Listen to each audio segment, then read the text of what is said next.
Түүнийг хараад хөлтөн унаж эзэн хэрэв та энд байсан бол ах минь өөхөхгүй байх байсан гэлээ.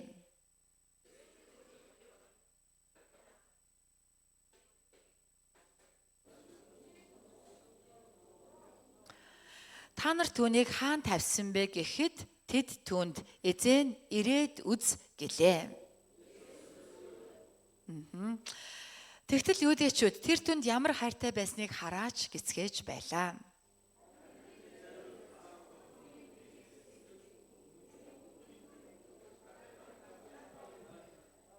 Гэвэ. Амен. Амен.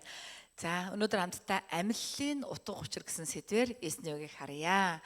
Юуны төрөнд хамтын туй цуглааны хайртай итгэгчид минь бас өнөөдөр цуглаанд ирээд сууж байгаа хайртай хүмүүс та бүхний минь дээр ариун сүнсний оршихуй дүүрэн байгаасаа гэж Есүсийн нэрээр ерөөж байна. Амен. Эзний үгээр дүүрэн байгаараа, ариун сүнсээр дүүрэн байгаараа гэж та бүгдийгээ ерөөж байна.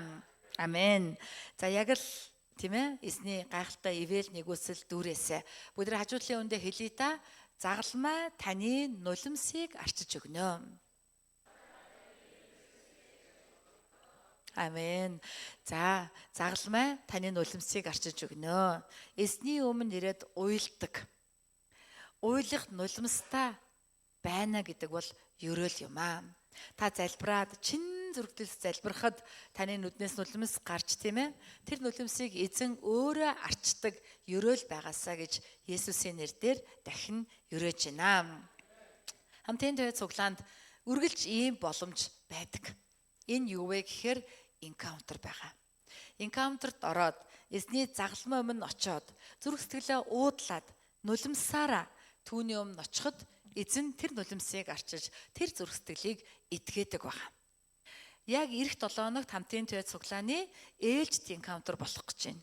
Энэ encounter нь хамтарсан өөр 3-4 чуулганд хамтдаа орох encounter байгаа. Тэгээ би таныг яг одоо энэ цаг мөчид ятгахмаар байна. Хэрвээ та encounter-т ороогүй бол энэ удаа заавал ороорой. Хэрвээ та орсон ч бүр дээр үед орсон. Тэгээд ивэл өрөөл мартсан. Буюу эзний загалмай өмнө ирсэн ч уйлах нулимс гарахгүй. Есүсгээ дуудах гэдэг тэгэхээр сэтгэлжин хатуу үйл итгэл төрөөд байвал та дахин орох хэрэгтэй байна гэсэн үг. Дахин шин сэргэлт, дахин түүний загалмай өмнө ирээд уйлах хэрэгцээ танд байна гэсэн үг. Тийм хүмүүс ч гэсэн бас encounter-т ороосоо гэж эзний нэрээр ерөөж байна. Амен. За нэг цагийн мөргөл бол бас миний хувьд бол маш их хүлээлт байгаа, найдвар тавьж байгаа мөргөл. Юугаараа гэхээр залуу ээж аауд олноороо ирээсэ. Ягаад гэвэл бид нар нэг цагаас хүүхдийн чуулган хийж байгаа. Тийм ээ? Би ч гэсэн хүүхдүүдтэй байсан. Тэднийг өглөөр цэрэж авчирна гэдэг бол амаргүй байдаг. Тийм учраас өдрийн мөргөл дээр хүүхдийн чуулган хийхгүй байгаа нь өдөр сайхан унтуулад тийм ээ? Амралтын өдөр бол хагас өдөр ажилдаа байлаа гэхэд энэ өдөр бол ганц өдөр байгаа шүү дээ. Өөрөө бас сайхан амраад ажил хийдэг хүмүүс бүгд ядарсан байдаг тийм ээ? Тэгээд үдээс одоо хэдэн цаг үд чинь босоод нэг цагийн мөргөлд бүх хүүхдээ авчирдаг байгаасаа.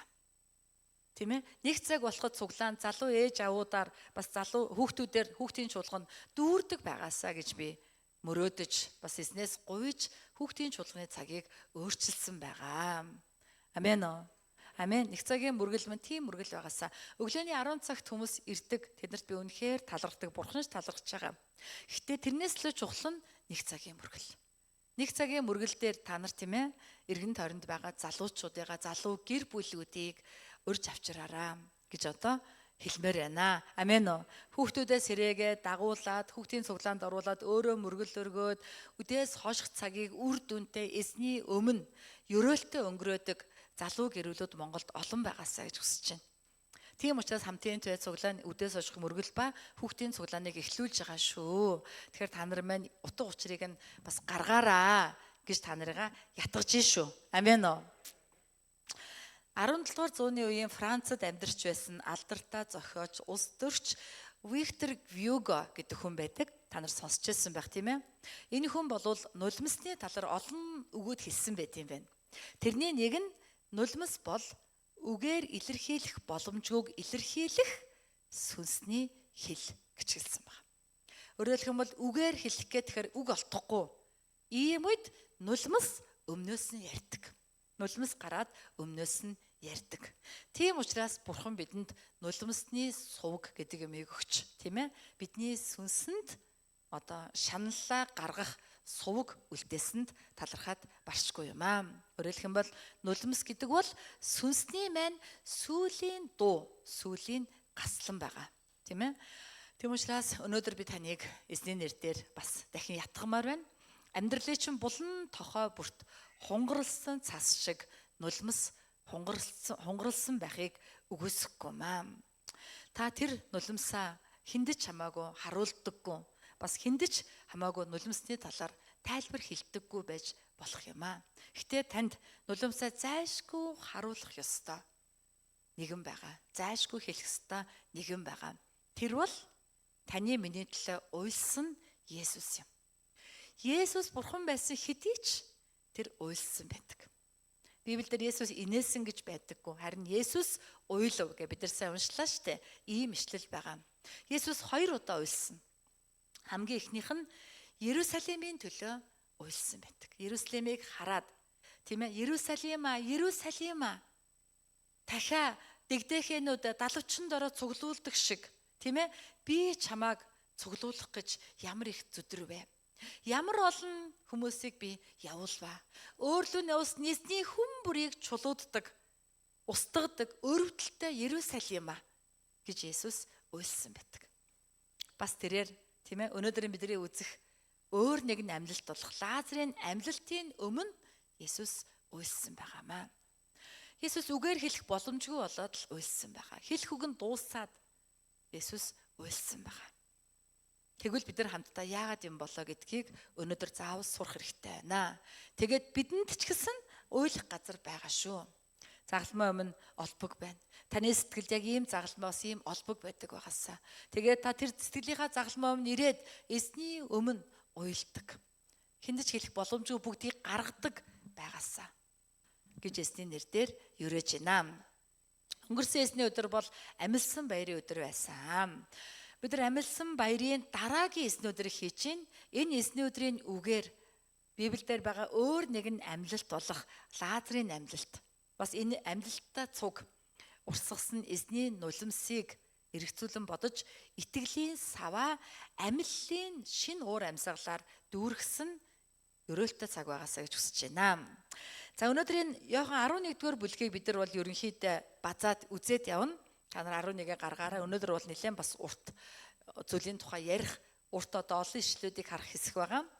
За Иохан 11-ийн эхнийхийг харах юм бол Бетаны Лазар өвчтөй байлаа. Бетан нь Марта, Мария нарын тосхон юм а гэж эхэлсэн байгаа. Тэгэхээр Бетан гэдэг бол газрын нэр бөгөөд энэ нь Иерусалимийн зүүн талд байдаг 2-3 км яваад очдог жижиг тосхон байгаа. Энэ тосхонд нэг нь айл амьдардаг байсан. Энэ айл болвол Есүсийн хайртай гэр бүл болох Лазарих байсан. Лазар ах нь түүний дүү Марта, дараагийн дүү Мария. Аав ээжийнхэн талаар гараагүй байхыг ботход тэд өнчин байсан уу? Эсвэл аав ээжтэй байсан уу гэдгийг мэддэхгүй бараг л өнчин байсан байх магадлал их байгаа. За Бетан нь Иерусалимаас холгүй байдаг гэж хэлсэн нь Бетанаар дамжин Иерусалимд очих буюу Бетан нь Иерусалимийн замд байдаг гэсэн үг. Өөрөөр хэлэх юм бол бидний итгэлийн амьдрал Иерусалимыг Есүс гэж үзвэл Есүс дээр ирж үү? Есүстэй ойрхон байна уу? Есүсээс холуу дөнгөж эхэлж гэнэ үү гэдгээрээ ялгаатай байдаг. Бурхны хүсэл бол Иерусалим. Биднийг Есүс дээр ирээд бүрэн Иммануэль болсон байгаасаа гэж Бурхан хүсэж байгаа. Гэтэл Марта, Мария, тийм ээ, Лазар бол нас орцсон байгаа. Марта, Мария хоёр бол Бетанд байсан. Бетанд байсан гэдэг нь тэдний итгэл хараахан Иерусалим буюу ирээгүй буюу Есүсээр дүүрээгүй Иммануэль болоогүй байсан байна гэдгийг харуулж байгаа. Тэд ингэж ярихаас өөр аргагүй байсан. Иерусалимаас холгүй байгаа хүмүүс л ингэж ярьдаг. Иерусалимаас холгүй байгаа. Тэгээ Есүстэй нэгэн бий болоогүй хүний дотор яг ийм ойлголтын зөрөө байдгиймаа гэдгийг өнөөдрийн түүх бүхэлд нь ярихын тулд Марта Мариаг Бетаних гэж тодруулсан байгаамаа. За бас өнөөдрийн Иохан 11-р бүлэг дээр Лазарын гэр бүлийн талаар Библи 2 удаа Есүсийн хайрладаг хүмүүс гэсэн байна. Есүс хайртай байсан тэр гэр бүлтэй.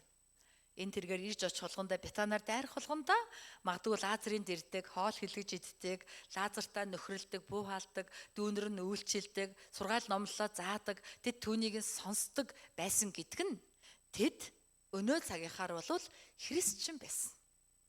Тэр тусмаа 3 хүн эсийн бүлэг байсан гэсэн үг. Марта, Мария, Лазар. Лазар бол чиглүүлэгч байгаа. Марта, Мария бол дагалдагч нь. Хаан 2 ба 3 миний нэрээр би тэнд хамт байна гэдэг үгийн дагуу Есүс тэднийд очдог байсан байна. Амен. Ингэж Есүс хайрладаг ийм итгэлийн гоё гэр бүл байжээ. Гэтэл сони юм болсон. Юу болсон гэвэл хамгийн мундаг итгэгч, хамгийн мундаг бурхантай Есүст дотн найз Лазар ах нас орчиж байгаа, өгчөж байгаа.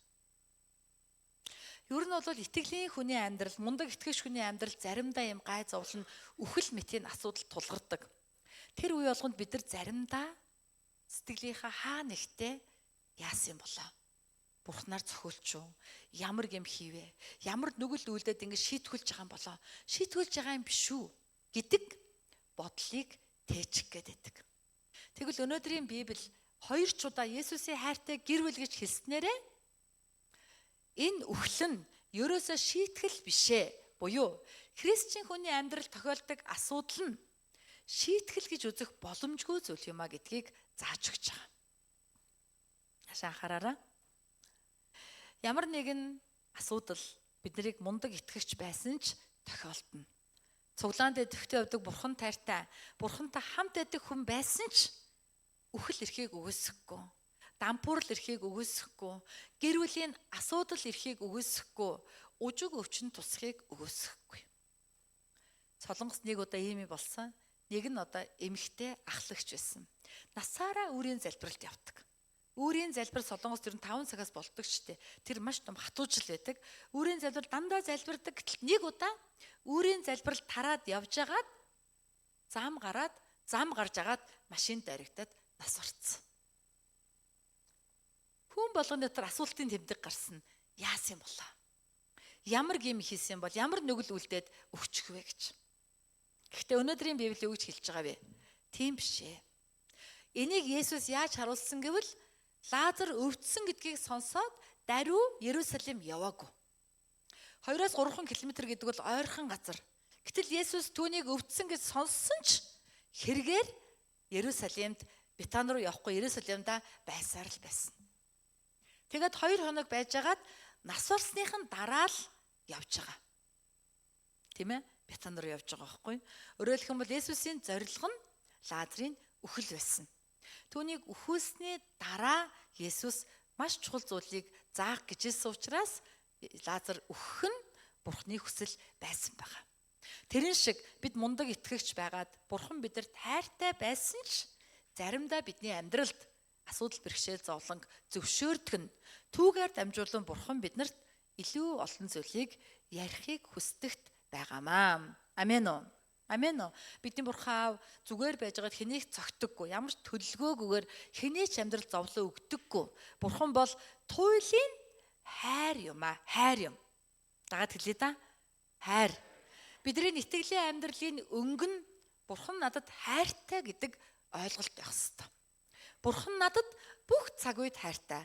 Өчигдөр ч хайртай, өнөөдөр ч хайртай, маргааш хайртай, намайг унсан хайрлан, гим хийсэн хайрлан, ямар ч ud Бурхан надад хувиршгүй хайртай гэдэгт л бид нар итгэжээж бидний итгэл жинхэнэ байна. Хэрвээ тэхгүй бол бидний итгэл хуулийн дагуу шашинцсан болоод бидний хувьд бол амьд үлдэх боломжгүй болох юм аа. Гэтэл шавнар нь үнийг ерөөсөө ойлгоогүй. Лазар унтжээ, тийм ээ? Бетанаас Ерүсалим явъя гэсэн байгаа. Тэгсэн чинь шавнар юу ч хэлсэн гэвэл бид нар Ерүсалим явах юм бол Лазар Ерүсалим нас орцсон байна. Явах юм бол чулуудуулна штэ. Чулуугаар шидүүлж өгөх штэ. Ягаад гэвэл өмнө нь Есүс яг чулуудуулаад өгөхээ шахсан байхгүй. Энэ удаа очих юм бол заашгүй Есүсийг чулуугаар шидэж ална гэдгийг дагалдаг шиг мэдчихсэн учраас Иерусалим явах хэрэг байна уу? Тийшээ очих юм бол чулуудуулнаа гэдэг ийм бодлыг тэд ботсон байгаа. Өөрөөр хэлбэл хүмүүс бид нар бодит байдал дээр өөрийгөө ботсон ийм ахар богино бодолтой байдгийг харуулж байгаа. Лазарын үхэл, Лазарын амьлалт тэднэрт тийм сонирн байгаагүй. Тэднэрт хамгийн чухал нь юу вэ? Есүс чулуудуудад өгчихвэл бидний үйл хэрэг бүтэхгүй. Есүс Иерусалимд ороод хаан болоод тийм ээ Ромыг ялаад бид нар өндөр байр суурьнд хүрэхийн төлөө бид нар Есүсийг дагж байгаа. Гэтэл Есүс тэрнээс өмнө чулуунд цохигдоод өгчихвэл энэ үйл хэрэг юу болох вэ? Лазар унтсан үхсэн байх нь ямар хамаатай та очиод бурхнаас говьл бурхан таныг сонсдох юм чинь итгэж штэ гэж тэд нар ботсон байгаа. Бид нар заримдаа бурхны хүсэл, алсын хараа, бурхны таалал, дуудлага гэд ярихаар яг ингэж ханддаг. За яах вэ? Тийм л байлгүй дээ. Тэрнээс өмнө энэ байна. Тэрнээс өмнө бурхан минь энийг шийдээд өгөө. Тэрнээс өмнө зээлээ, тэрнээс өмнө мөнгө, тэрнээс өмнө эрүүл мэнд. Тэр алсын хараамаараа яах вэ? Тэрнээс өмнө энэ зүйлийг амжилттай бол энэ хичээлийг та алдар нэрийн минь өргөөд өг, байр суурийн минь батжуулаад өг. Дараа нь л болъё. Энэ л яг хүмүүс бидний ахар богино байдлын тухай харуулж байгаа. Энэ байдлыг Есүс Иохан номны 11:9-10 дээр ингэж хэлсэн байгаа. Бүгд хамтдаа уншъя да. Есүс өдөрт 12 цаг байдаг босуу. Өдөр явбал ертөнцийн гэрлийг үздэг тул бүдрэхгүй. Харин шөнө явбал хүний дотор гэрэл байхгүй тул бүдэрнэ. За энэ дээр байгаа өдөр гэдэг бол өдрийн цагийн тухай яриаггүй. Яг л өдөр зөвхөн 12 цаг л байдаггүй. Нартай байгаа үеийг тооцвол улирлаасаа өөр байдаг. Өвөл яадаг үлээ 5 цаг 6 цаг гэд нар жаргадаг. Энд чинь 12 цаг биш, тийм ээ? За 100 10 11 хүртэл нартай байдаг. Тэгвэл энэ бас 12 цагаас өөр ойлголт. Тэгэхээр өдөр буюу нартай үеийн тухай яриаггүй. Харин өдөр гэдэг нь Есүс өөрийгөө хэлж байгаа. Есүстэй цуг байвал бид нар гэрэлтэй байх учраас яг ингэж та нар ялангуяа ихэр гэгдэг Томас шиг бүдрэхгүй. Бидний Библийг харах юм бол Томас хэлсэн байгаа.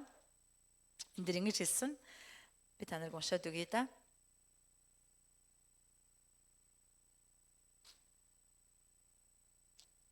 Цөмөөрөө тийм ээ тэгтэл ихэр гэгдэх Томас бусад шавнарт цөмөөрөө бас явцгаая. Тэгээд түүнтэй хамт үхье гэж хэлв. Өөрөөр хэлэх юм бол Есүс Иерусалим орвол үхэн чулуудуулна. Хамтдаа яваад бүгдээрээ ч гэсэн үхье. Яшиг зүгээр тэгэх гээд байгаа юм байна.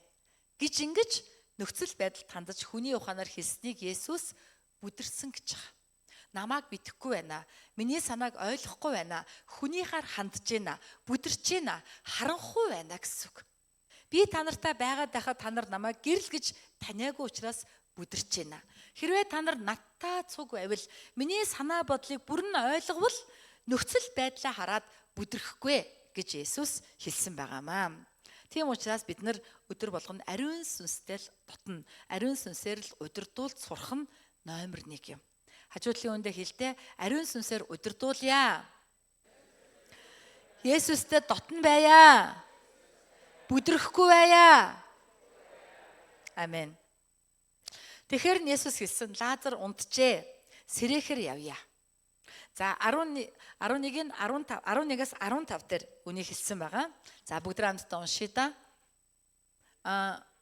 Огнаач одоо биш вэ? За би эндээс уншъя. 11-ээс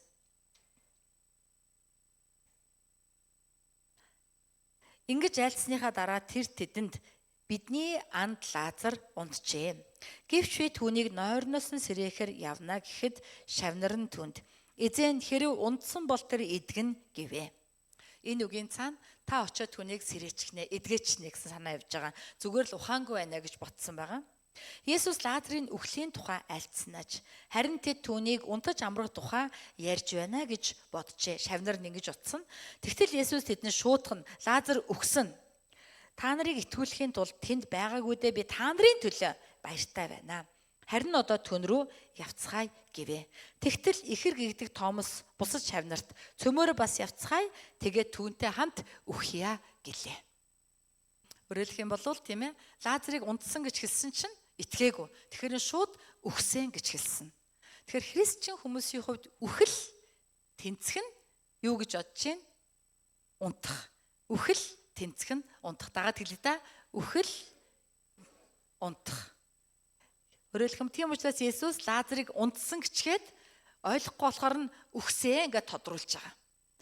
Лазар бол Есүстэй цуг байдаг хүн байсан, найз байсан, тийм ээ? Түүний найз Есүс буюу биднийхээ бол ариун сүнс дотн найзалдаг байсан. Дотор нь түүний сүнс, ариун сүнс хоёр нөхрөлдөг байсан. Тэр дотор Иммануэль болчихсон байсан. Жинхэнэ христчин хүн. Тэр хүнийг унтсан буюу энийг үхэл гэж хэлж байгаа бол христчин хүмүүс бидний хувьд бол үхэл гэдэг бол унтах юм аа. Унтах юм аа. Өөрөөр хэлэх юм бол тийм ээ, бид нар үхлийн талаар яадаг юм болоо гэж айдаг, боддог. Гэтэл жинхэнэ христчин бурханд үнэхээр итгэдэг хүний хувьд бол үхэл гэдэг бол зүгээр унтахтай адилхан. Унтсан хүн яадгийн? Сэрдэг үстэй. Тийм үү? Амен уу? Унтсан хүн эргээд сэрдэг. Тэрэн шиг үхлээ, унтлаа, эргээд сэрх болно гэсэн үг. Амен уу? Амен уу? Тийм учраас бидэрт үхлээ сайх айдас алга болдог. Би бас үхлийн айдастай байлаа. Тэгээ би ингээд үхнэ гэж ботсон чинь бүр айгаад яах юм болоо гэж бодоо. Хэдий би христчин байсан ч, цуглаан зөндөө явцсан байсан ч үхлийн талаар айдастай байсан. Тэгээ би залбирсан, бурхан минь ээ, христчин хүнүүд үхэл яг юу юм бэ? Яг үхэл гэж яг юу вэ? Би энэ асуудлыг тодруулчмаар байна. Надад зааж өгөөч гэж залбирсан. Тэгсэн чинь надад бурхан юу гэж хэлсэн гэвэл үхэл гэдэг бол айх юм байхгүй. Чи зүгээр надтай цуг. Чи одоо надтай цуг байгаа шүү дээ. Дотор чинь би байгааг чи мэдэж гин үү? Амин, би мэдэж байна. Яг энэ байдал хэвээрээ л үргэлжлэнэ. Чи зүгээр унтна. Дотроос чинь ариун сүнс би чиний сүнсийг дагуулад явна, гарна. Энийг л үхэл гэж байгаа маа. Тэгээ чи гараад ирэхдээ сэрсэн юм шиг буцаад харна. Үхлээ, унтлаа, гарлаа, сэрлээ. Энэ л үхэл юм аа гэдгийг ойлгуулсан. Тэгээ би үхэл гэдэг чинь тэгвэл айх шалтгаангүй. Яг одоо сайн итгэвэл үхлээ сайх шалтгаан байхгүй юм байна гэдгийг ойлгосон байна. Амен уу? Бид нар заримдаа үхлийн ял мэт онш сонсдог. Хавдар өвчин, тий? Янз бүрийн одоо амьсгал одоо дутагдах ч юм уу, амнаас дээсэн төрөн дээр удахгүй үхэн. Ийм одоо онш сонсоод бид нар амьдрахын төлөө гуйдаг. Мэдээд зөв. Гэхдээ хэрвээ бид нар илүү жоохон гүн бодвол, хэрвээ цаг нь болсон бол сайн дуусгаж, сайн явж чадахын төлөө залбирах нь бас мөөгүй санаа. Амен уу? Тийм учраас Солонгосын нэг нь одоо чуулганы ахлагч хавдар туссан байгаа. Тэгээ пастор дээр ирээд пастораа хавдар туслаа гэсэн чинь пастор нь юу гэж хэлсэн бэ? Баяр хүргэе. Баяр хүргье. Мөнхийн гэрт очих нь штэ. Есүс дээрээ очих нь штэ. Жинхнээсээ очих нь штэ. Баяр хүргье.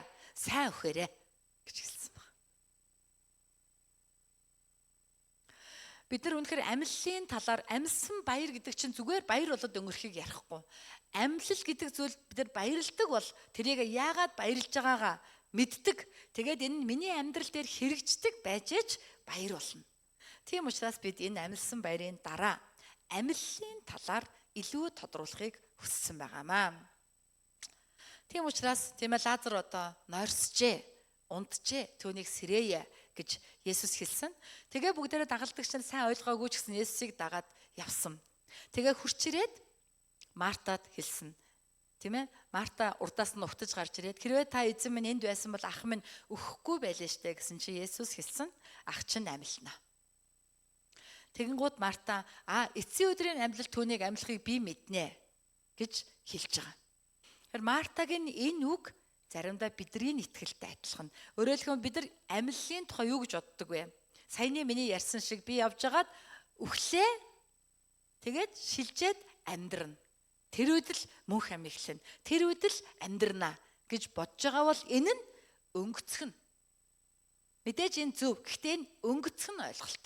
Харин өнөөдрийн Библи буюу Есүс энийг илүү гүн болгохыг хүсэж байгаа. Илүүг нь ойлгож чадахгүй байгаа болохоор Есүс уйлж байгаа гэсэн үг. Өөрөөр хэлбэл бидний амьдрал зөвхөн холын ирээдүйд л болдгийм биш. Яг одоо болдог. Яг одоо энэ номлолоор таны дотор амийн амьлал байгаасаа гэж өрөөж байна. Амен уу. Та үнэхээр үгэн дээр төвлөрөөд энэ үгийг сайн сонсоод гүйцэд ухаарч ойлгож ариун сүнсний тийм ээ ивэл авбал таны дотор яг одоо энэ цаг мөчид эзэн амийн амьлалыг өгөх болно. Амен уу. Амен уу. Тэгээ Мартаг тэгэхээр нь Есүс эцсийн өдрийн амьлалтанд би итгэдэг гэсэн чинь Есүс хэлж байгаа. Марта аан гэд уун гэжээ. Би амьлал байна. Би ам байна. Надад итгэдэг бүхэн өөхөвч амьлна. Амьд угаад надад итгэж бүхэн хизээч өөхөхгүй. Яг үүнд итгэж гин үү чи? Марта ерөөсөө итгээгүй, ерөөсөө нэг мэдээгүй. Хожим амьлах тухай ботсон. Түүнээс биш энэ Есүсийг амь амьлаж ерөөсөө мэдээгүй. Есүсийг Марта бодохдоо Есүс бол бурханлаг нэгэн, бурхан түүнийг сонсдог, бурхан түүгээр дамжуулан ажилдаг болохоос Есүс өөрөөсөө хийдэг гэж ерөөсөө мэдээгүй. Есүс өөрөө эдгээд Есүсээр амьлуулдаг гэж бодоагүй. Есүс залбирахаар бурхан сонсдог. Есүс бол бурханлаг хүчтэй нэгэн болохоос биш бурхан гэж Марта хараахан ойлгоогүй. Тийм учраас Бетанд байсан. Бетаних гэж хэлээд байгаа. Иерусалимих болоогүй байсан гэсэн үг. За тэгвэл бүгдээ хамтдаа энэ ойлголтыг илүү задлж үзье. Ингээхийн тулд нэгдүгээрт нь үхлийг ойлгоё. За хүн үхнэ гэж яг юу болно гэсэн үг юм болоо? Бид нар үхлийн тухай ярихгүй байлаа гэд үхэхгүй шүү дээ. Үхлийн тухай харин ч бид ярьж ээж тодорхой ойлголттой болно, тийм ээ? Үхнэ гэж юу гэсэн үг юм? Үхэн гэдэг нь хамгийн нэгдүгээрт нь энэ бие махбод маань буцаад газар шороондоо шингэнэ гэсэн үг. Яг бол бидний бие бол матер. Бидний бие бол цагийн дотор, орон зайн дотор байдаг матер. Энэ бие мөнх байж чадахгүй.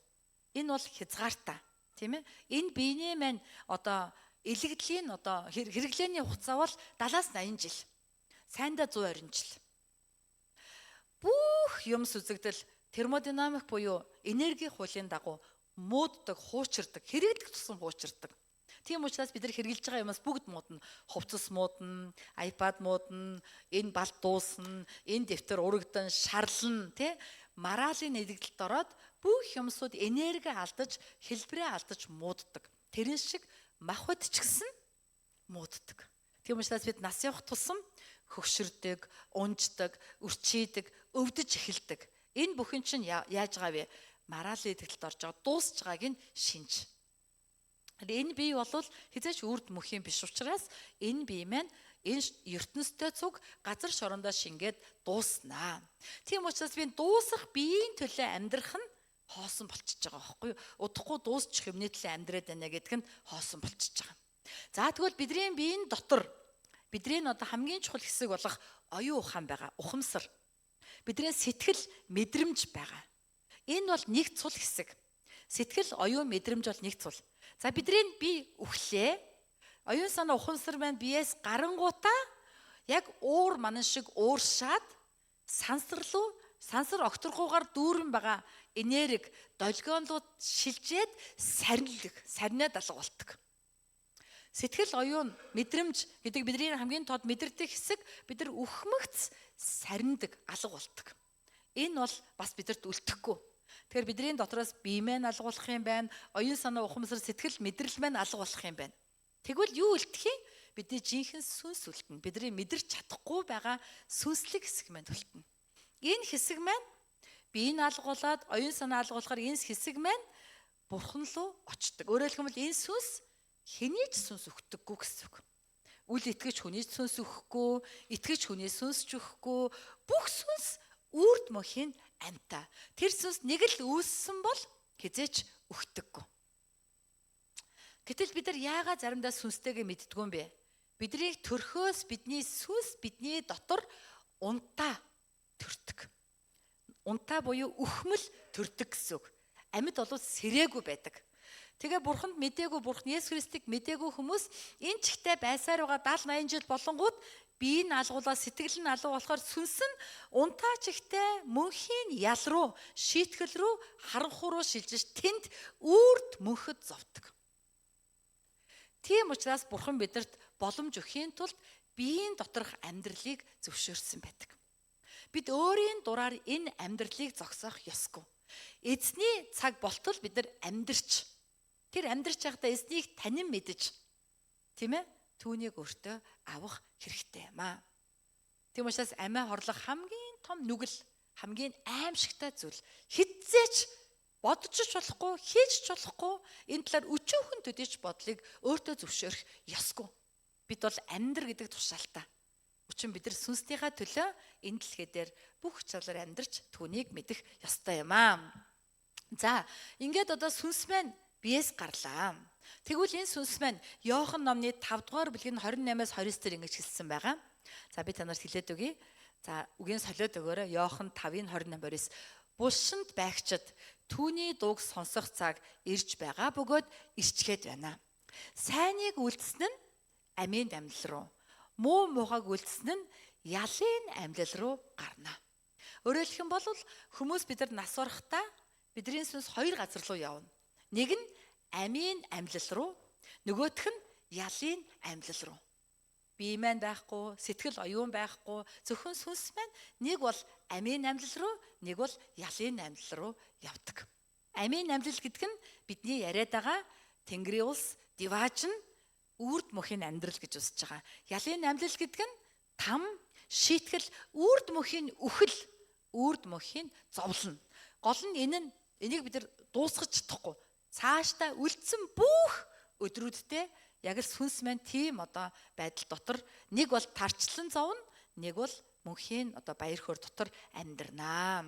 Энэ шийдвэр нь өнөөдөр энэ бие дотор байхад гардгаа гэсэн утгатай. Үхлийн талаар ойлгосноо? Үхэл гэж юу байх нь вэ, тийм ээ? Үхэл гэдэг нь зүгээр үхэл дуусчдгүй юм байна. Үхсний дараач үргэлжилдэг бөгөөд энэ дуустдаггүй. Харин хаана вэ гэдэг нь одоо шийдэгдэнэ гэсэн үг. За тэгвэл Есүс Мартад хэлсэн байгаа амьлал ба ам бий байгаа юм аа. Амьлал гэдэг нь Есүс өөрийгөө хэлж байгаа. Би бол үхсдээс амилсан, амь руу амилсан анхны үр жимсээ. Үхсдээс амийн амьлал руу амилсан анх. Өөрөөр хэлбэл Есүс бол үхсдийн дундаас бид нар сүнслэг юм нойрмог, сүнслэг үхэлтэй байгаа хүмүүс дундаасаа анх удаага амийн амьлал руу гарч ирсэн жимс. Анхны жимс, анхны ургац гэж Есүс өөрийгөө хэлсэн байгаа. За бүгдээ 1-р Коринт номны 15-ын 20-23-ыг харъя та. Уншия 3. Харин чухамдаа Христ үхсдээс амьлуулагдсан бөгөөд нойрсогстоос анхны үр жимс мөн. За цааш нь харъя, дараагийн хэсгийг харъя. Харин тус бүр өөрийн дараалалтай байна. Христ бол анхны үр жимс. Дараа нь түүнийг ирэхэд Христийнх нь амьлуулагдана. Энэ дараа нь түүнийг ирэхэд гэдэг нь бүр ертөнцийн төгсгөл биш. Миний ертөнцийн төгсгөл болоход гэсэн үг. Бидний хүн бүрийн ертөнц төгсөн. Бид нар ихэвчлэн Христийн тухай бодохдоо хизээ нэг өдөр ертөнц төгсгöd бид нар бүгдээрээ ингээд амьдарч байгаад үхээд булшинд орлоо. Тэгээд булшиндаа ингээд байж атал хэдэн онд ч юм Есүс ирэхээр бамбан гэж булшнаасаа гараад амилнаа гэж бодоод байгаа нь өнгөцгөн буруу ойлголт байхгүй юу? Бид нар ингээд үхлээ. Тэр даруй Христ над дээр ирээд би амилна гэсэн үг. Ойлгосноо? Би амийн амьлал руу гарч ирнэ. Тэхийн тулд одоо амьд байхдаа дотроо чиний сэтгэл зүрхэн дотор бие махбод дотор Бурхны хүүгийн дууг сонсдог, таньдаг болох ёстой. Амен уу? Одоо дотор чинь ариун сүнс байгаад чи түүнийг таньдаг, чи түүнийг мэддэг, чи түүнийг сонсдог, мэдэрдэг, тэр чамайг таньдаг, та хоёр ярьдаг, нөхрөлдөг, тийм ээ? Хамтдаа хоололдог, Библийн үгээр хоололдог байвал хожим чи амьдарч байгаа 70-80 жилийн дараа би чинь ингээд дууслаа. Би чинь яг бус шиг, буш онгойж байгаа юм шиг нэг жаргаал гэдээ дуудвал би биенээсээ өөв гэдээ ариун сүнстэй гараад тэгээд амийн амьлал руу явна. Намайг би ингээ явлаа, би мэн үхлээ, бус, би мэн онгоолоо хинч намайг дуудахгүй бол би гэд ял руу явна. Мөнхийн ял руу явна л гэсэн үг. Одоо тийм ээ энэ дэр амьлал ба ам бол бий байгаа юм аа. Надад итгэдэг бүхэн. Надад итгэдэг гэдэг нь одоо цаг дээр. Яг одоо та түнд итгэж байгаа бол үнэхээр итгэдэг бол үхвч Үхвч гэдэг нь өнгөрсөн цаг дээр буюу ээжийн хөвлөд төрсөн мөчөөсөө та үхмэл ингээд одоо хүртэл сүнсээрээ үхмэл бурхныг мэдэхгүй байсан ч яг одоо өнөөдөр итгэвэл та амьлна. Яг одоо танд амийн амьлал бий болно. Яг одоо ариун сүнс таны дотор ороод та амийн амьлал болно гэсэн үг юм аа. Амен уу? Амен уу? Манайхаа сэрээрээ. Амен уу? Нэг цагийн мөргөл нэг хэцүү юм жоо сэрдэггүй талтай. 10 цагийн мөргөл өглөөний хүмүүсэд юм сэргэг. Нэг цагийн мөргөлийнх нь өдөр хүртэл унтцаа тэр юм нойрмогд ингээд үдээс ошлоо тэр. Сэрээрээ. Амен уу? Наашаас надтай зүг анхаараараа за. Амен. Амен. Энийг та нар ойлгох хэрэгтэй. Энийг ойлгуулах нь тэгээ миний үүрэг. Бурхан энийг хүсэж байгаа. Амен уу? Ягаад гэвэл бид нар хизээ өгөхөө мэдэхгүй байхгүй юу? Бид нар төрөхдөө дараалтаа төрдөг, дараалгүй өгдөг штэ. Бид нар саяхан манай цуглааны Эрдэнэ сувд гээд сайхан залуухан эмэгтэй надаас дүү суужлээсэн энд. Өнөөдөр байхгүй тэр нас урцсан. Бид нар түүнийг асуудалтай байгааг мэдчихсэн. Гэтэ ийм урд нь өгчин гэж бодоагүй. Өөрөөс тэгж бодоагүй байх. Гэтэл тэр хүй гэхийн завдалгүй л өнгөрсөн. Бидний зүрхэнд үлдсэн цоргоос найдвар тэр инкаунтд орсон, бурхантай уулзсан, бурхныг таньсан байхаа. Тэр магадгүй амийн амьлалд орсон байхаа. Тэгж гинэ. Ийм л найдвар үлдчихэж байгаа. Тэгэхээр одоо энэ цаг мөчид та нар дургуйчилсан би ярина энийг. Заавал яриад, заавал ард нь гараад та нарыг те хизээ нэг өдөр бид нар бүгдээрээ дараалалгүй явахтаа амийн амьлалд ороосоо гэж хүсэж байгаа. Энэ бол пастор хүний үүрэг. Ойлгосноо? Амен тийм ч надтай зүг сэрүүн байгаараа бүгдээрээ. Амен. Амен. Болж бол урагшаа суул уг нь сайн байдгээ. Би ингээл дандаа урагшаа суу гэж та нарыг хэлэхээр заримдаа санаа зовх юм. Надаар хэлүүлэхгүй урагшаагаа суучул уг нь зүгээр явах юм. Бид нар хуучин цуглаанд байхад жижигхэн байсан шүү дээ. Тэгээ миний нүүрний өмнө суудаг, миний бараг шүлс өсрөхөд хөрмээр нэг алхаал ихний хүнээс сандал бараг тулахаар ингээл зайгүй суудаг. Тэг сууд гоё байдаг бас. Ягаад бол бүгднгийнх нүд харагддаг байхгүй. Нүдүүд нь гэлтгнаал яг ууж байгаа парампаш шиг ууж байгаа нь харагдаад урамтай. Хол суухаар чи миний нүд муу хэлэхүү харахгүй тэгэд ойлгож байгаа юм ойлгохгүй байгаа юм унтаад байна уу сэрүүн байна уу гэдэг нь ч мэдэгдэхгүй. Заримдаа энэ дээр өтлөхөд урагшаа очичмаа санагдаад байгаа шүү. Амен. Сэргийг байцгаая. Үгийн өмнө сэргийг байя. Ялангуяа ийм амин чухал зүйл. Энэ бол сайн мэдээний үрийн дотор үрийг ярьж байгаа. Есүсийн загалмаад өгөж амьдсан цорын ганц зорилго танд амийн амьлалыг өгөхийн тулд таныг хожим мөнхийн амь руу амьлуулахын тулд л байгаа. Таны яг одоо таны дотор энэ амийн амьлалыг бий болгохын тулд л Есүс загалмаа дээр нас урсан. Гэтэл бид нар андуурдаг, тэгвэл сайхан болно, өрөөгдөн, залбираас сонсон, сэтгэл уучирдгийг, сүмд явахаар гоё байдгийг, гоё хүмүүс байдгийг, айгүй тиймээ соёлтой болчдгийг, янз бүрийн шалтгаанаар сүмд явдаг. Тэгээ яг үүндээ аль нь ч биш. Есүсийн зүгээс цор ганц зорилго байгаа. Тэр нь таныг амийн амьлал болгох. Яг одоо таны дотор ариун сүнс таны сүнс хоёр амьд байгаад өөдөөдөөсөө харц суугаад хооллох, энэ үгээр хооллох, энэ үгийг ярих, энэ үгийг ойлгох. Тэгээд гэд чи бурхны бодлыг ойлгоод Лазарыг сэрэхээр явъя гэж явдаг байх. Тэгэхгүй чулуудуулна штэ, үхэн штэ, үхүүлэх гээд байгаа юм уу? Үхэхээс биш гэж биш. Окей, амин. Тэгэ Лазарыг амьлуулъя гэж дагаад явдаг болгох хэрэгтэй байгаа байхгүй. Энэ бол Есүсийн зорилго. Гэтэл бид нар алсаараа ярихаар яадаг юм? Дандаа шалтгаан ярьдаг. Амьдрал хэцүү байж та пастраа. Мөнгө яах юм бэ? Тэгээ та өгөх юм уу? Тэгэхээр л бид нар амийн амьлал болохгүй байгаа байхгүй. Амийн амьлал болвол бидний дотроос ярих бурхны дуу хоолой минийхээс тод байна. Миний үг хэрэг байхгүй. Та нар өөрөө мэдээд намайг чирээд явна. Пастраа явъя. Та ч одоо ямар сони. Тэ? Бид нар тэгж бие бинийгээ зоригжуулдаг ш итгэлээрээ. Амен уу? Энийг Есүс энэний төлөө л Есүс загалмааг үүрсэн байхгүй. Цор ганцхан зорилго байгаа. Тийм учраас бид нар энийг заавал ард нь гарч ухаж ойлгох хэрэгтэй юм аа. За тэгвэл Есүс өөрийгөө үхэгсдээс амь руу амьлсан анхны үр жимс юм аа. Өөрөөлөх юм бол түүнд итгэдэг нь буюу яг одоо итгэж байгаа нь. Яг одоо итгэж гин үү та? Яг одоо үнэхээр итгэж гин үү? Хэрвээ тэгвэл яг одоо итгэж байгаа нь одоо та үгтсэн байж болно. Сүнс чинь амьлаагүй байж болно. Гэвч яг одоо амьлж байна. Яг одоо таны аминаар ариун сүнс таны дотор ороод яг одоо та амьлж байна. Амен. Ингэж амьсан нь тийм ээ? Яг одоо ингэж амьсан нь цаашдаа энэ чигээрээ амьд байсаар байна. Өөрөөр хэлбэл бүгд хамтдаа 11-ийг харъя да. 11-ийн 25 26 гаргаад өгье да. Буцаага заа уншия. Есүс Мартад амьлал ба ам бол би байгаа юм. Надад итгэдэг нь өхөвч амьлна. Надад амьдрагч хийгээд итгэгч бүх нь хизээч өгөхгүй. Үүнд итгэж байна уу гэж асуув. Амен. Үүнд итгэх нь гол зорилго. Өөрөөр хэлбэл нэгдүгээрт нь ам ба амьлал бол Есүс. Яг одоо Есүс итгэж байгаа бол өнгөрсөн бүх хугацаанд үхэмэл байсан ч яг одоо та ам болсон. Амийн амьлал бий болсон. Энэ амийн амьлал чинь та түнд үргэлжлүүлэн итгэсэн чигээрээ түүнтэй амьдрсаар байвал хүчинтэй байгаа л энэ. Хизээч арилахгүй. Тэгж явж байгаад нэг өдөр таны бие дуусахад та шууд үргэлжлүүлээд явна. Шууд үргэлжлүүлээ. Тийм учраас бие чинь дуусж байгаа нь унтж байгаатай адил. Та унтах шиг болсон сэрэл буцаал ариун сүнстэйгээ цуг мөнхийн гэрэл болно явж очно л гэсэн үг. Амен. Хэрвээ тийм юм одоо байхгүй бол нэг өдөр бие чинь дуусахад та мөнхийн там руу түнэр харанхуй руу тэр тийм ээ шийтгэл рүү явнаа. Тийм учраас намайг хараа би амилтсан байгаа шиг боломж байна. Надад итгэе гэж Есүс хэлж байгаамаа. Амен. Энэ дуулаг бид нар хүлээж авах хэрэгтэй юм аа. Өөрөөр хэлбэл та яг одоо Есүс Христийг буюу амиллыг хүлээн авбал би дотроо сэтгэл оюун дотрооч ам руу амилна. Тэгээд 70-80 жилийн дараа би чинь шорондоо шингэсэн ч сэтгэл оюун чинь сарнсан ч сүнстэй нь гэрэл рүү гарч ирнэ, гэрэлд шингэнэ гэсэн үг юм аа.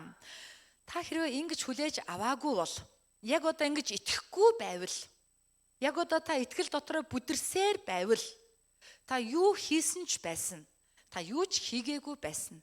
Та хичнээн Есүсийг дагдаг байсан ч, хичнээн та сүмд явдаг байсан ч яг энэ итгэл танд байхгүй болвол та сүулт нь би чинь сарнаад би чинь алга болоод оюун чинь сарнахаар сүнс чинь ял руу явна. Үүнийг Библи мөнхийн үхэл гэж байгаа. Энэ бол аимшигт үхэл, галт нуур таягдана, там таягдана гэж байгаа. Илчилт номдор энэ талаар маш тодорхой хэлсэн. Бүгд Илчилт 20-ийн 11-ээс 15-ыг уншия. За 11-ээс за уншия 3-ая. Цагаан өнхтэй агуу сэнти болон дээрн залрагчийг би харав. Түүний дүр төрхөөс газар тэнгэр зутсан бөгөөд тэдэнд байх газар эс болтов. За байж байгаараа цагаан өнхтэй сэнти гэдэг чинь нөгөө тэнгэрийн одоо улсад жинхэнэ хожмын шүүлт. Би ингээд өглөө би сэнти зогсноо гэсэн үг байхгүй юу? Тэр маш айхтар одоо тийм ээ дүр төрхтэй байсан. Аянга шиг, хөрөл шиг, царил шиг сүрдмээр. Тийм учраас газар тэнгэр хоёр хаана орохоо мэдээгүй. Бултганаад орох газар олдохгүй бүр аргаан барьж ийна гэсэн утгатай. За цааш нь харъя. Их баг өгсдийг сэнти зогсохыг би харлаа. Номууд дэлгээстэй байна. Тийм ээ өөр нэгэн ном дэлгээстэй байсан нь амийн ном юм. Өгөхсөд үйлсийнхээ дагуу энэхүү ном бичигдснээр шүүгдэв. За тэгээ синтед байгаа тэр нэгний залрагчийн өмнө нэг ном байсан. Бас өөр олон номууд байсан. Тийм ээ? Энэ нэг ном бол амийн ном. Энэ олон номууд бол үйлсийн ном. Энэ амийн номд нэр нь байхгүй бол энэ үйлсийн ном байгаагийн дагуу энэ одоо сүнс үрд мөхийн тамийн шитгэлийг амсна. Энэ амийн номд нэрээ бичүүлэхийн тулд одоо нэрийг чинь бурхан мэдэх хэрэгтэй. Одоо дотор чинь бурхан ороод чамайг таньдаг, нэрээр чинь мэддэг байх хэрэгтэй. Тэгвэл энд бичигдэнэ. Тэр дараа биш, яг одоо аахгүй, яг өнөөдөр. Амен уу? Амен уу? Яг одоо яг өнөөдөр байгаа. За цааш нь харъя. Тэгээд үхэл ба үхсдийн орн галт нуур таягдлаа. Бишээ за 13 юм байна. Дотроо байгсад үхсдийг тэнгис гаргаж өгөө. Үхэл ба үхсдийн орн өөрсдийн турх үхсдийг гаргаж өглөө. Тэднийг бүрэн үйлсийгээ дагуу шүүгдвэ. Тэгээд үхэл ба үхсдийн орн галт нуур таягдав. Энэ бол хоёр дахь үхэл буюу галт нуур болоо. Нэг удаа биеэрээ өглөө. Гарч ирлээ, яллагдлаа. Хоёр дахь удаага сүнсээрээ үрд мөнхөд өгчихгүй үрд мөхөд зовно. Түүнийг үхэл гэж байгаа. Энд ороод бүгдийг мэдэрнэ. Энд гол нь өвдөлт, сэтгэл, мэдрэмж бүгд байдаг. Сарндаггүй. Тэр бүгд хэвээрээ байдаг гэж байгаа. Тийм ээ? За тэгээд тарай. Мөн амийн ном нэрэн бичигдсэн олдоогүй бүхэн галт нурд хаягдав. 21-ийг харъя да. За 21-ийн Дараагийнх тэр надад боллоо. Альфа ба омега, эхлэл ба төгсгөл нь би байгаа юм. Цангасан нэгэнд би амийн усын булгнаас үнэгүй өгнө. Цангах хэрэгтэй байхгүй юу? Есүсээр цанга. Би цангаж байна. Ус уух гэж байгаа хүн шиг бурхнаар дандаа цангаж явах хэрэгтэй. Тэгжээж л нэрээ бичүүлнэ гэсэн үг. За. Ялагч нь үүнийг өвлөх бөгөөд би түүний бурхан болж тэр миний хүү болно. Цааш нь харъя. Харин хулчгар, итгэлгүй, жигшүүрт, алуурчин, завхаарагчд, мэрэгчд, шүтээнд мөргөгчд болон бүх худалчуудад ногдох хувь нь хоёр дахь үхэл буюу галт хөхөр галаар шатч буй нуур юм а. Тийм ээ? Амен. Энэ дээр байгаа хулчгар, итгэлгүй, жигшүүрт, алуурчид, завхаарагч гэдгийг сүнслэг утгаар нь базвал надад итгэхгүй байгаа хүн гэсэн үг. Намайг хүлээн аваагүй нэгэн гэсэн үг. Бид нар хулцгар бишээж болно, зоригтой байж болно, бусдын итгэл даадаг байж болно. Би жигшүүрт хүн биш, аллах үйлдээгүй байж болно. Би завхаараагүй, тэгээ мэрэг төлөг үзүүлдэггүй, шүтэнд мөрөгдөггүй байж болно. Гэхдээ би үннээсээ түүнийг хүлээж аваагүй л бол, үннээсээ түүнтэй нэг болоогүй л бол харамсалтай тийш хаягдах гэдэг байгаа байхгүй юу? Тийм учраас бид нар зөвхөн сүмд явдгаараа сэтгэл амрах боломжгүй байгаад байгаамаа. Амен уу? Бид нар сүмд явдаг байх нь сайн. Тэгээ зогсохгүй бид нар дотроо бодтоор өөрөө л мэдэх амьд бурханлаг харилцаатай байх ёстой. Ийм хүн яадаг юм? Бурхныг дагдаг байхгүй? Бурхны бодлыг, Есүсийн бодлыг дагдаг. Есүсийн үгийг дагдаг. Томас шиг ярихгүй. Томас болохоор бүдэрсэн. Тийм ээ? Марта, Мариач гэсэн ялгаагүй бүдэрсэн. Та байсан бол тэхгүй байсан юм а гэж бүдэрсэн. Тэгээд Есүс уйлж байгаа байхгүй. Яаж хэлвэл ойлгох юм болоо? Яавал дээр юм болоо? Яаж ойлгуулна да? Амийн амьлалд очоогүй байж тээ. Хайртай хүмүүс минь дагалдагч нар минь те. Хайртай Марта, Мариа хоёр минь хүртэл амийн амьлалд болоогүй байна. Есүс бүр хэлэхгүй болоод нулимс гэдэг бол сүнсний сүүлийн хэл гэсэн шүү дээ. Үгээр илэрхийлэхгүй зүйлийг нулимсаар илэрхийлдэг гэж байгаа. Есүс бүр уйлсан гэж бод. Тэгэхээр энийг ингэтэл Есүс ойлгуулахыг хүсдэг юм аа. Ийм зүйл аимшигтай одоо зүйлтэй шийтгэл байгаа. Бас ийм ам байгаа. Ийм ялгаа байгаа гэдгийг бид нар мэдж итгэснээрээ бидний итгэл жинхэнэ. Бидний одоо сүмийн амьдрал, христчийн амьдрал маань жинхэнэ байна. Амен уу? Амен уу? За бид Есүсийг үхлээс амьдсан шиг түүнд чин сэтгэлээсээ итгэн түүнийг хүлээн авбал бид нар бие дотроо байхдаач амь руу амилж хожим бие нойрсоход биеэсээ гарна гэрэл шингэн үрд мөнхөд амьдрнаа. Хэрвээ тэгч чадаагүй нь бие нойрсоход биеэсээ гарна үрд мөнхийн харанхуд яллагдана. Мартач итгээгүй, ойлгоогүй, Мариач ойлгоогүй, шавнарч ойлгохгүй байсан. Тэр харамсантай уйлсан. Энэ нулимс бол буруутгалын биш, хайрын нулимс байсан. Яаж ойлгуулах вэ? Яаж энэ амийг өгөх вэ? Бид нар ингээд сайн мэдээ тараадаг, хайртай хүмүүстэй хэлдэг, ойлгодоггүй. Тэгээ бид нар яадгүй уйлдаг. Эзний өмнөрөөд уйлдаг. Эзэн минь ээ ойлгож өгөхгүй байна. Яах вэ? Түнэр харанхуй байна. Өчөөхөн төдөс хүв алгаа. Юу ч ойлгохгүй байна. Яах вэ?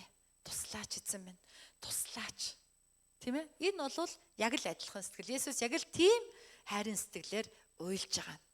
Өнөөдөр бид нар энэ нулимсыг хүлээж авах хэрэгтэй юм аа. Яг энэ нулимсийн улмаас л бидэнд ойлголт ухаарал ам ирдэг гэдэгт итгэж байна. Амен уу. За тэгвэл бид нар бүгдээрээ ам руу амилмаар байна. Амен уу. Тийм байгаа сте. Ам руу амилна сте. Өө хамаагүй гэж байгаа юм байна уу? Тийм хувьд гараа өргөтэй. Тийм хүн бити байгаасаа гэж хүсэж байна. Амен. Энэ бол тоглоом биш, энэ бол үлгэр биш, энэ бол бодит байдал байхгүй. Тийм ээ?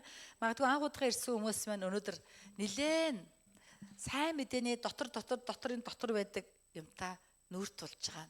Бурхан танд тэр хэрээр хайртай гэж итгэж байна. Тийм учраас яг энэ хамгийн чухал үрийг танд ойлгуулахын тулд өнөөдөр таныг чуулганд дуудсан гэдэгт итгэж байна.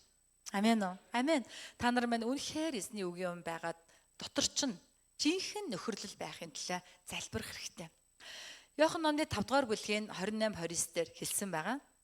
Сайныг үлдэх чинь амийн амьлал руу, муу муухайг үлдэх чинь ялын амьлал руу гарч ирлээ.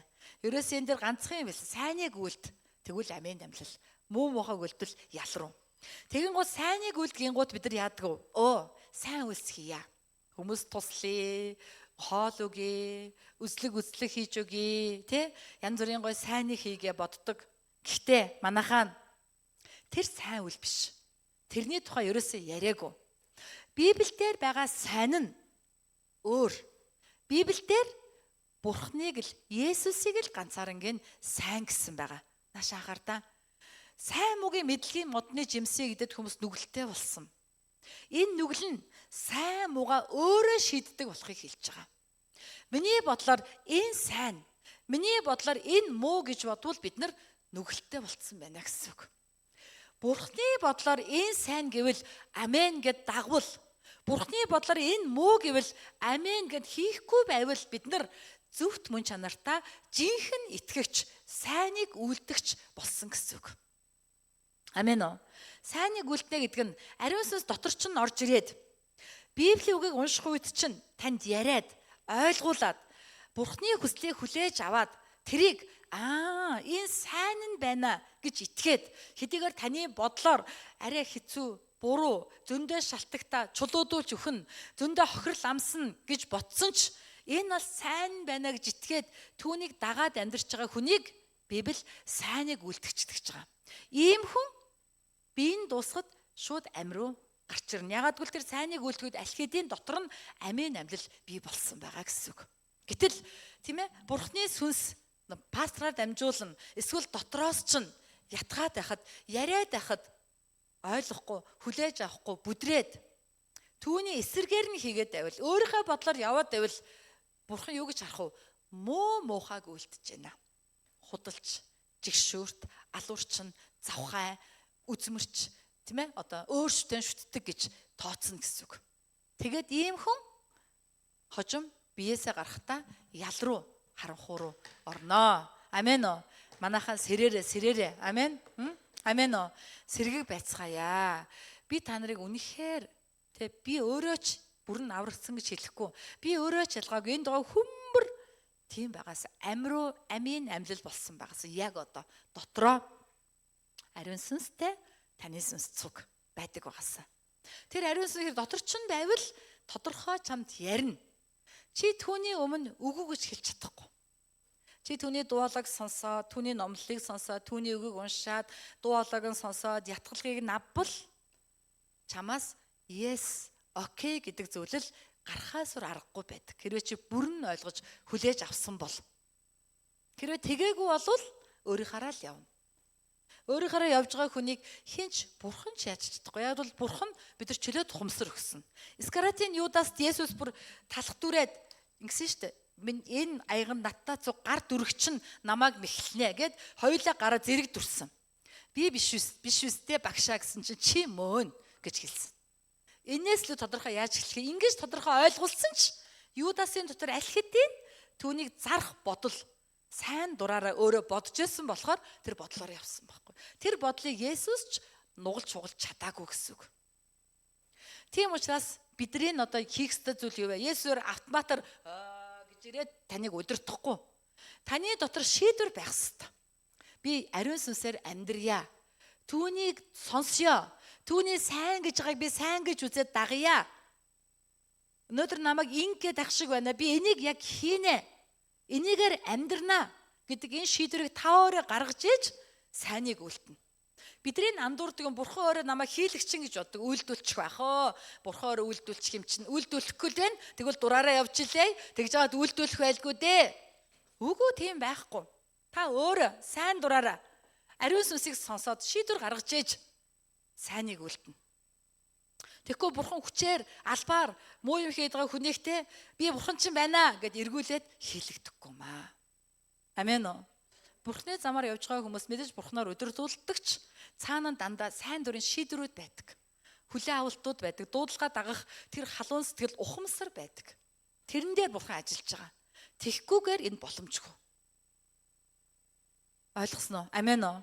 Тийм учраас манай залуучууд ялангуяа та нарыг би ятгахмаар байна. Мэдээж амьдрмаар байгааг чи ойлгож байгаа. Би ч амьдрмаар л байсан. Гэхдээ би Христэд амьдрахыг сонгосон. Та нар бас Христэд амьдрахыг сонгоо. Би хэлсэн чинь манай суглаас хичнээн пастор төрсөн ч би окей ээ. Яаж игээд ард чинь зогсноо. Пастор болоо. Гээд байгаа шүү дээ та нарыг. Тэгж хэлээд байхад болтох хүн гарахгүй л байгаа. Мэдээж та пастор болохгүй ч болно. Гэтэ та үнэхээр эзнээ төлөө амьдрдаг байгаасаа гэж ятгамаар байна. Ариун сүнс дотор чи ярьдаг байгаасаа гэж ятгамаар байна. Амен уу. Ягаад бол энэ жинхэнэ байхгүй. Энийг амьдрал гэж байгаа. Энэ жинхэнэ. Ингиж амьдрал хожим та ам руу шилжиж ам болноо. Тэгж бурхныг сонсохгүй бурхангүйгээр өөрийнхөө дураар амьдраад байвал бид нар хожим тийм ээ одоо үхэл болно. Тийм учраас Матай номны 6-гийн 31-ээс 34-ийг сүүлийн удаа уншия. Хамгийн сүүлээсийг яаж бурхнаар амьдрах юм бэ? Бүгд хамтдаа пастор болохгүй бол яаж амьдрах вэ? Хамтдаа уншия. Матай номны тиймээс юу идэх вүлээ? Юу уух вүлээ? Эсвэл юу өмсөх вүлээ гэж бүү санаа зов. Харийнх нь энэ бүх зүйлийг чармаа хайдаг билээ. Харин Тэнгэрлэг эцэг чинь та нарт энэ бүхэн хэрэгтэйг мэддэг юм аа. Гагцгүй эхлээд Бурхны хаанчлал ба зөвхт байдлыг хайхтун. Тэгвэл энэ бүхнийг та нарт нэмж өгөх болно. Маргааш нь өөртөө санаа тавьдаг тул маргаашийн төлөө санаа бүүзав. Өдөр бүрийн зүдгүүр өдөртөө л хангалттай. Есүс нэр үнэн тайвширлын бурхан шүү те. Маргаашийн төлөө санаа зовж байгаа бүх санаа зовлцох хэрэггүй. Өнөөдрийн зовлон чи хангалттай. Харин маргааш чи юуны төлөө бодох вэ? Бурхны хаанч зөвхт байдлын төлөө бодох хэрэгтэй. Маргаашийн төлөө түрүү санаа зовхош. Маргааш би яаж Бурхны хаанчлалыг хайж, яаж Есүст итгэж амьдрах вэ? Яаж Есүсээр удирдуулан түүнтэй алхаа нийлүүлэх вэ? Эрдэнэ гараад иртээ наашаа. Үзүүлэн болгоё. За, Есүс эрдэнэ бол Есүс шүү. За юу? За би бол би. Есүстэй цуг байна гэж энийг хэлж байгаа. Хоёулын алхаад цаатлуулаас эхлэе шүү. За, яг ингээ алхаа нийлүүлнэ хоёулын. Сайн уу? Сони утай байна. Хоёулаа буйдаа. Гэт ингээд бит хоёр яг алхаа нийлүүлээд яриа зэрэгцээд амьдрахыг сайныг үлдэнэ гэж байгаа. Тэгээ энэ надад эрдэнэ надад юм хэлнэ дээ. Тэгэхээр тийм үү. Тгий гэж бод тэр дээр зүг сайн гэж бодож гин үү. За окей. Яа хэцүү л энэ. Гэтэ яг таныг дагахаас дагъя да. Амен гэд ингээд үргэлж чи Есүстэй цуг амьдрал чи сайныг үлдэж байгаа. Чи ингэж амьдрсан ч ихтэй хожим би чинь унтсан ч дотроосоо шууд ингээд гараад ирнэ. Ингээд хоёлоо гэрэл рүү яваад орно гэсэн үг. Амен уу. Баярлалаа. Амен. Энийг хэлж байгаа. Энийг чинь амийн амьдлал гэж байгаамаа. Тэгэхээр та яг ингэж хамт алхаж гинэ үгүй юу гэдгээ хар. Зөвхөн сүм дэрэнгууд Есүсийг санаад гарч яваад мартаад байгаа болвол одоо яана. Есүс уйлж байгаа л гэсэн үг. Одоо яана. Хизээ гэдэг нь мэддэхгүй хизээ ч юм те явна штэ. Тэг яана одоо. Тийм учраас Есүс уйлсан байгаа байхгүй. Өдөр бүр түнтэй цуг сонсож, мэдэрч, алхаж, үгээ уншиж, цангаж та байна уу хаана байна Есүсээ надаа яриач гэж те би таныг дагъя Багдалын баг гараад ирээрээ гэж ингэж одоо алхахыг сайныг үлдэнэ гэж байгаамаа. Амен. Хамтын төвч чуулган минь яг тийм чуулган байгаасаа гэж эзний нэрээр та бүгдээгээ өрөөж байна. Амен. Амен. Амен. За бүгд хамтдаа залбирлын цагтаа оръё. Нэгдүгээрт нь Есүсийг уйлуулдаггүй, инээмсэглүүлдэг хүн болгосон. Эзэн минь та намайг хараад инээмсэглдэг байгаасаа. Вау, чи яасан мундаг юм бэ? Чи яаж миний санааг ойлгов?